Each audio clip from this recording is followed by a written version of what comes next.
tout à fait artisanal. On produit une petite centaine de mètres carrés par mois. Ok. Donc, une centaine de mètres carrés par mois, c'est en couverture, c'est une petite maison, quoi. Ouais, Voilà, c'est c'est pas une petite énorme. maison, c'est pas énorme. À Lassac, on produit à peu près 3 fois plus. Ok. Voilà. Ouais. C'est pas non plus c'est pas non plus excessif, mais ça nous permet de répondre à certaines demandes du patrimoine notamment. Ouais.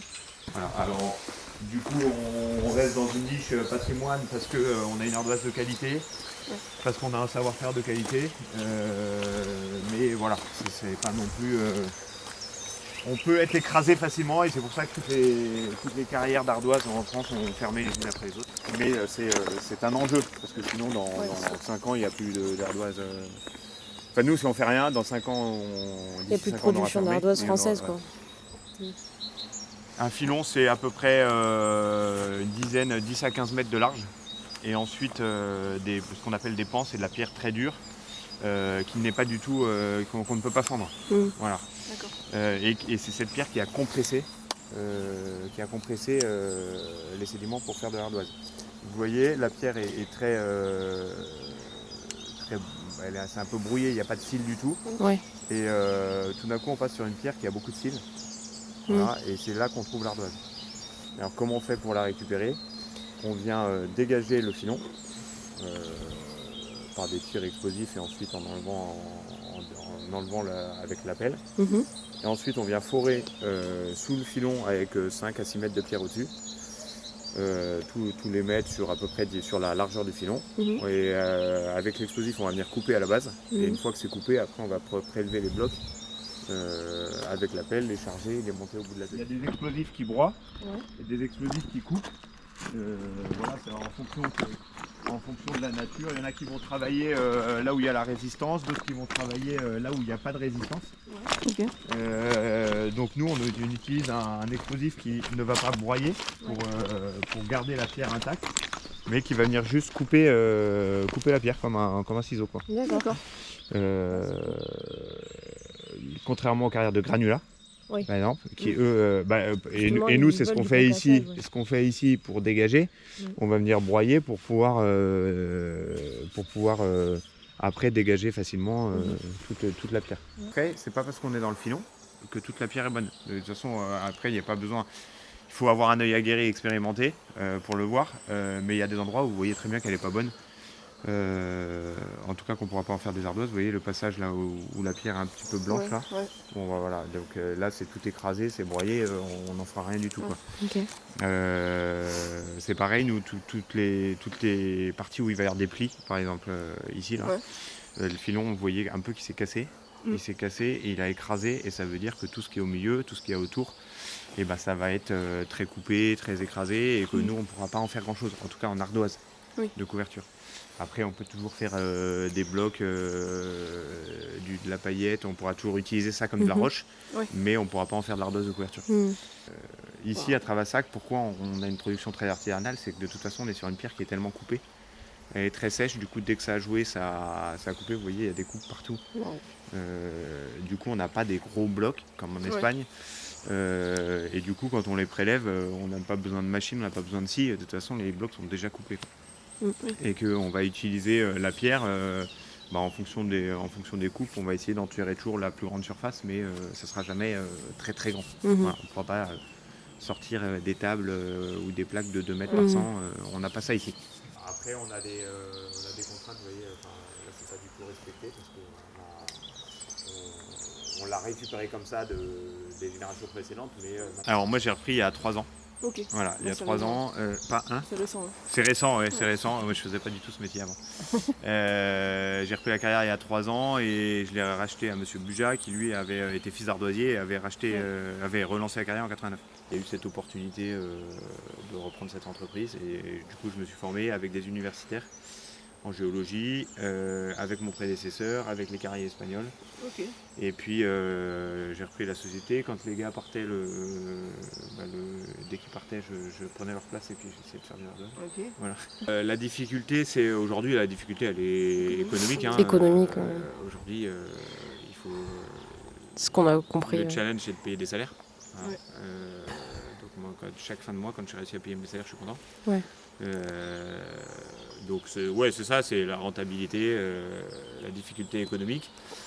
Et après, la gestion de l'humain et la gestion du matériau, c'est très facile. Enfin, l'humain, je savais déjà faire, le matériau, c'est facile à apprendre parce que c'est assimiler des connaissances, mais en revanche, la rentabilité économique, il y a des paramètres qu'on ne maîtrise pas.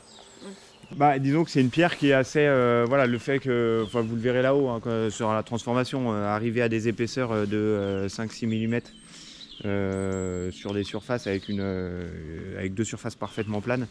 Vous voyez ça nulle part ailleurs, effectivement. Enfin, dans toutes les autres roches, vous n'arriverez pas à trouver ça, quoi. Ouais. Sans intervention de l'homme. Oui. Une grotte, et ouais, c'est ce que j'allais dire. Alors non, c'est pas une grotte, ça c'est un puits. C'est les anciens là, ils étaient descendus en puits pour prélever l'ardoise. Parce que eux, ils avaient pas les mêmes. Ils allaient directement prélever l'ardoise qui était bonne. Voilà. Ah oui, d'accord. Nous aujourd'hui, avec les normes, la sécurité, les machins, on peut pas trop faire ça. On peut même pas du tout, même en Espagne où ils le font pas trop parce que c'est des coûts. C'est des coûts impressionnants. Il faut descendre dans les puits, évacuer les fumées, évacuer les gaz, évacuer l'eau, sécuriser. Voilà. Il y a encore des carrières en puits en France, les chaux de Saint-Astier, des machins, en tunnel. Mais c'est des coûts tellement astronomiques.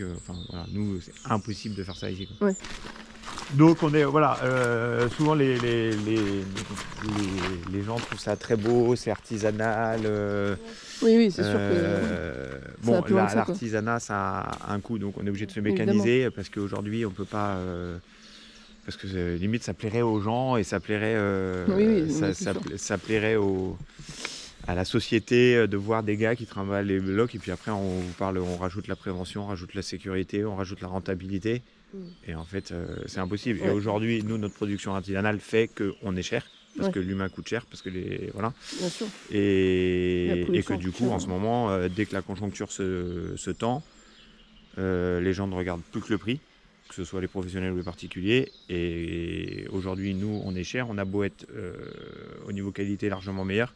En ce moment, on vend que dalle. Voilà. Ouais. Donc, le regard, le regard de la société fait que c'est beau, mais c'est pas ce qui est beau, c'est pas forcément ce qui marche. Ouais. Voilà. Justement, est-ce que ça marche bien le site touristique? Oui, le site touristique, ça marche plutôt pas mal. Et en fait, c'est aujourd'hui un site touristique, c'est peu de salaire, ou alors du salaire saisonnier. Hein, dans quasiment tous les sites touristiques, c'est ça. C'est peu de machines, c'est des coûts assez faibles et des rentrées assez faciles qu'on maîtrise. Alors qu'une carrière, c'est pas mal de salaires, pas mal de machines, pas mal de coûts. Dès qu'une pelle est cassée, c'est des 11 000 € de réparation. Voilà, c'est tout de suite des coûts hyper importants. Ouais, c'est sûr. Et c'est pour ça que l'équilibre est difficile à trouver. Et ça équilibrait avec la production. Et puis les périodes où le tourisme se tasse, en général, c'est les périodes où l'industrie marche bien. Ah oui. C'est deux secteurs qui... c'est vrai. C'est des secteurs qui se complètent bien. Ouais, voilà. Que vous allez voir Lafarge, qui est une grosse entreprise mondiale, que vous allez voir moi qui suis tout petit. On a tous les mêmes règles. Ouais. On a tous les mêmes règles administratives. Ce qui nous écrase un peu. Oui, ben oui. Mais oui, on a tous les mêmes règles. Donc moi, j'ai des tonnages, j'ai des fronts, je dois justifier des produits que je sors, de l'impact transport que j'ai, où est-ce que je les vends. Tous les ans, je déclare les tonnes extraites, les machins et tout ça, pour voir si je reste dans les clous de l'autorisation préfectorale. Okay. Voilà. J'ai une autorisation préfectorale qui court, en général, elle court sur 20 à 25 ans. Ouais.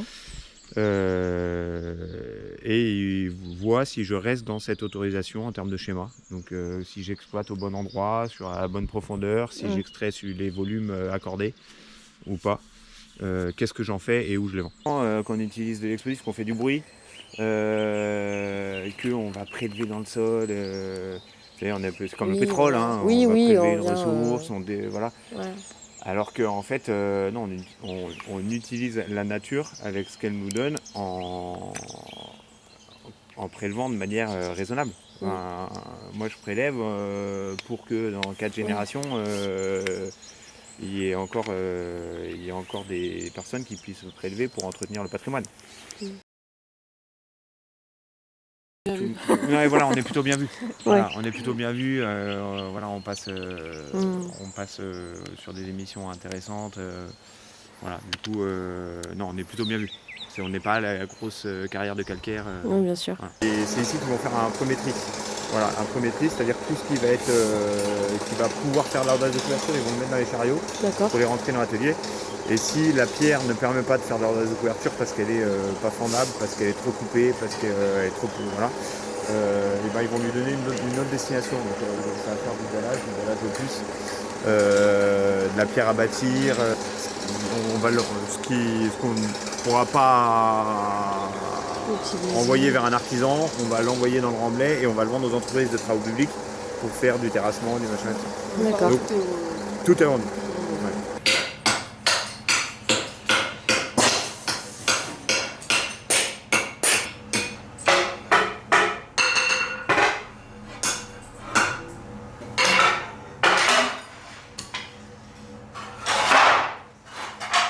C'est beaucoup des machines, mais les cleavers ils étaient debout. Voilà, ils prenaient le bloc et tout ça, mais le bloc en même temps il tenait facilement sur ses pieds parce qu'il est scié des deux côtés. Là, effectivement, comme il doit faire tourner son truc, le faire tourner face à soi, ça serait un peu pénible. Du coup, pour ça, à l'oreille, avec, on va voir si elle sonne. Si elle sonne pas, ça veut dire que le bruit se perd. S'il se perd, c'est-à-dire qu'il se perd dans une coupe, dans un défaut, dans quelque chose qu'on va essayer de rechercher. Il y a vachement ce rapport à la sonorité et au son dans la taille. Ça s'ouvre.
Ça nous donne de la pierre pour 2, 3, 4, 6 mois, peut-être 1 an si la pierre est très bonne. Et après, oui, une fois à Travassac, 1 à 2 fois par semaine, on va prélever une benne de pierre qu'on met au bout de l'atelier.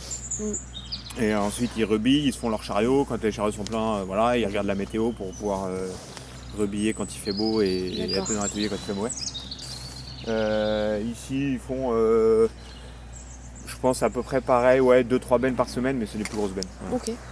Donc il y a des forages verticaux pour décoller de la paroi. Et ensuite on fait des forages tous les mètres sur 10 mètres de profondeur à chaque fois pour venir couper la pierre. Et comme ça on la coupe. Et ça fait, je vous montrerai un film après si vous voulez. Et ça soulève la pierre, ça décolle, ça bouge comme ça. On décale d'un côté et si vous voulez on a plus qu'à faire. Ok. Le fendant c'est les lignes qu'on voit sur le bord de la pierre. Qu'il soit bien régulier. Et il ne faut pas qu'il y ait de coupe. Les coupes à l'intérieur c'est lié à la chauffe. Si on a une coupe à l'intérieur, c'est bien. On aura du mal à faire des ardoises qui vont sonner. Bien sûr. C'est bien, tu prends des blocs pédagogiques. Ouais. Après les blocs, quand ils ont une forme intéressante et qu'on peut pas faire des ardoises dedans, on les vend en monolithe, en machin, pour décoration. Pour les jardins, ce genre de choses. Okay. Et vraiment ça décolle grâce au forage latéral. Ouais. Le bloc il décolle vraiment comme ça. Genre il faut qu'il puisse.